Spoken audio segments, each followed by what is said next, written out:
जय हिंद दोस्तों। मैं अनिल कुमार गुप्ता आप सभी का अपने यूट्यूब चैनल में स्वागत करता हूं। दोस्तों, मैं पहले बायोलॉजी पढ़ा रहा था, लेकिन कुछ मित्रों का, कुछ बच्चों का कमेंट आया है कि सर बिहार से बहुत सारे एग्ज़ाम हो रहे हैं और बहुत सारे एग्ज़ाम होने वाले हैं, तो इस संदर्भ में कुछ बिहार स्पेशल सब्जेक्ट के बारे में कुछ बताइए। क्योंकि बिहार स्पेशल एक ऐसा सब्जेक्ट है, इसके माध्यम से हम कम कंटेंट में कम पढ़ाई करके और अच्छा ज़्यादा नंबर हम गेन कर सकते हैं। तो बच्चों का कहना है कि सर ज़रा बिहार स्पेशल के बारे में कुछ बताइए। तो मैंने ठीक है बोला, ठीक है। तो बिहार स्पेशल के दृष्टिकोण से मैंने बिहार भूगोल, बिहार जियोग्राफी को मैंने चुना है।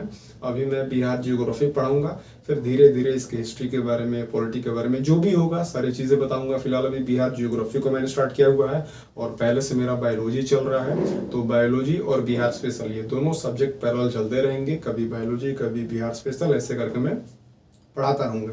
तो आज का हमारा टॉपिक है बिहार के भूगोल से। पहला हम पढ़ेंगे बिहार का सामान्य परिचय। सामान्य परिचय के दृष्टिकोण से जो भी 10, 12, 15 पॉइंट होंगे जो एग्जामों में आ चुके हैं और आ सकते हैं और आते हैं, इन सभी क्वेश्चन को या सभी पॉइंट को हम पॉइंट वाइज समझेंगे। चूंकि मैं पॉइंट वाइज ही पढ़ाता हूं, मैंने पहले बताया कि मैं एक एस्पिरेंट हूं, तो मैं जानता हूं कि कैसे समय बचाना है, कैसे शॉर्ट नोट्स बनाना है और कम टाइम में अच्छे से रिवीजन और अच्छा कंटेंट कैसे चाहिए। तो इसलिए मैं रिसर्च करके आप लोगों को देता हूं। तो दोस्तों, हम स्टार्ट करते हैं बिहार का सामान्य परिचय। और सामान्य परिचय में जो भी 8-10 पॉइंट बताऊंगा, इससे एक्स्ट्रा बाहर कुछ नहीं पढ़ना है। बस आपको मेरा नोट्स बनाना है और PYQ और MCQ लगाना, इसके अलावा कुछ नहीं करना है। बाकी आपका एग्जाम स्टेट PCS तक के लेवल आप क्वालिफाई कर जाएंगे।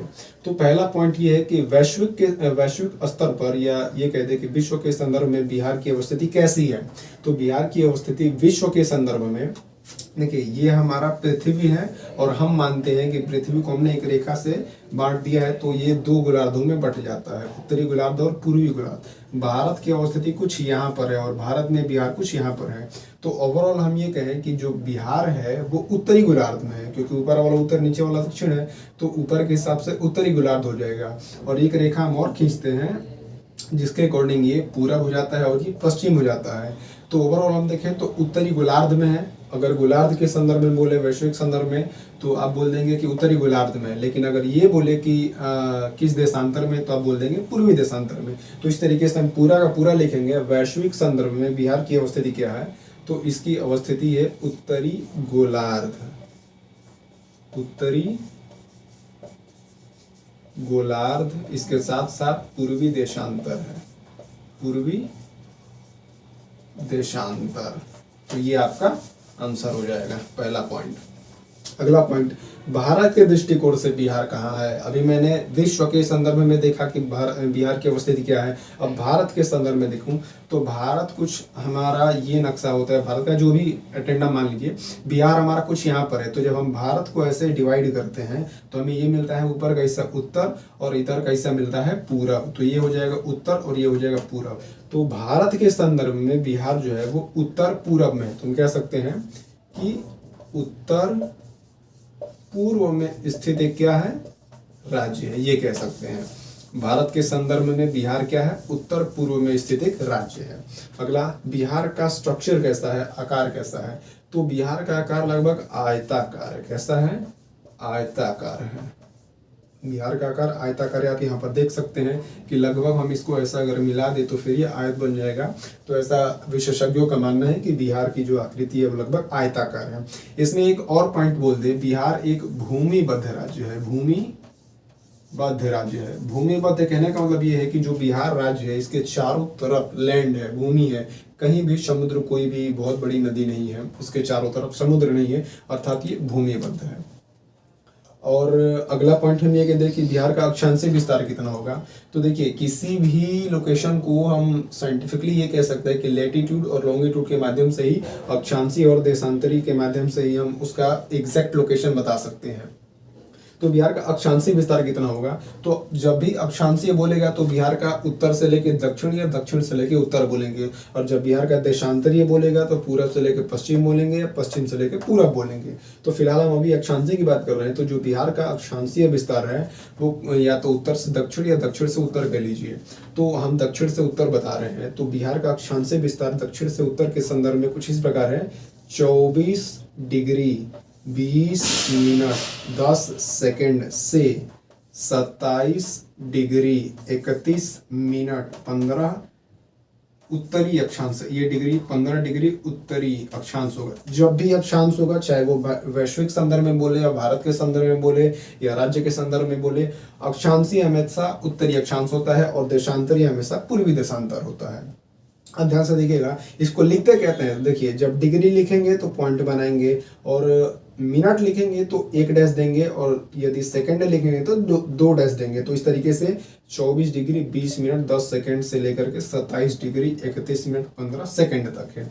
ये इसका अक्षांशीय विस्तार है। अब पूर्वी यानी कि देशांतर की बात करते हैं तो बिहार का जो देशांतरीय विस्तार है वो कुछ इस देशांतरीय बोले तो पूरब से पश्चिम या पश्चिम से पूरब। तो ये आपका हो जाएगा लगभग 83 डिग्री, ध्यान दीजिएगा कैसे लिख रहा हूँ, 83 डिग्री 19 मिनट 50 सेकंड से लेकर के 88 डिग्री 17 मिनट 40 सेकंड। ये क्या है, तो ये पूर्वी देशांतर है।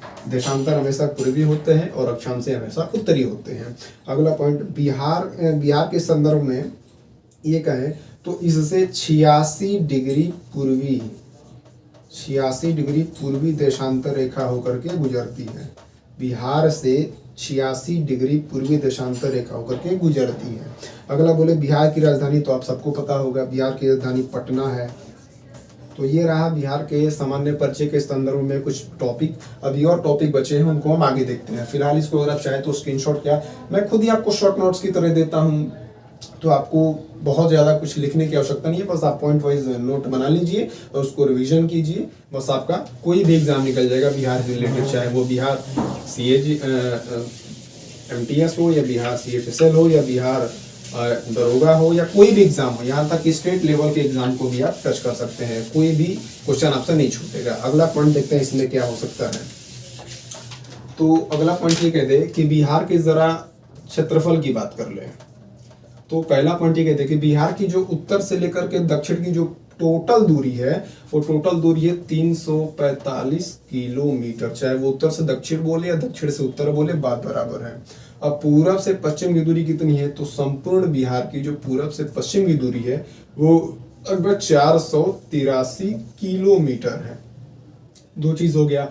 अब संपूर्ण बिहार का क्षेत्रफल कितना है, तो संपूर्ण बिहार का क्षेत्रफल हम कह सकते हैं 94,163 किलोमीटर स्क्वायर। या ऐसी को हम ये कह सकते हैं कि 94,163 वर्ग किलोमीटर भी बोलेंगे तो कोई दिक्कत नहीं है। ये रहा इसके क्षेत्रफल के दृष्टिकोण से कुछ ना कुछ डाटा। अब ये जो बिहार का क्षेत्रफल है, इस क्षेत्रफल की दृष्टि से जो भारत है वो क्षेत्रफल की दृष्टि से 12वें नंबर पर आता है। 12वें नंबर पर आता है। यदि आपसे कोई सामान्य रूप से पूछे कि क्षेत्रफल की दृष्टि से भारत का बिहार राज्य कितने नंबर पे आता है, तो आप सामान्य रूप से बोलेंगे 12वें नंबर पे। लेकिन आज के टाइम पे जो अपडेटेड क्वेश्चन आएगा वो ये पूछेगा कि लद्दाख सहित बिहार जो है वो क्षेत्रफल की दृष्टि से कितने नंबर पे आता है। तो लद्दाख को मिला लेंगे तो फिर ये 13वें नंबर पर आ जाएगा। चूंकि लद्दाख भी क्षेत्रफल में थोड़ा बड़ा है, तो जब लद्दाख को शामिल कर लेंगे तो बिहार का जो क्षेत्रफल के दृष्टि से राज्य होगा वो कुल मिलाकर के 13वें नंबर पर आएगा। अदरवाइज नॉर्मली पूछे तो आप बोलेंगे 12 और यदि लद्दाख को शामिल करेगा तो हो जाएगा 13।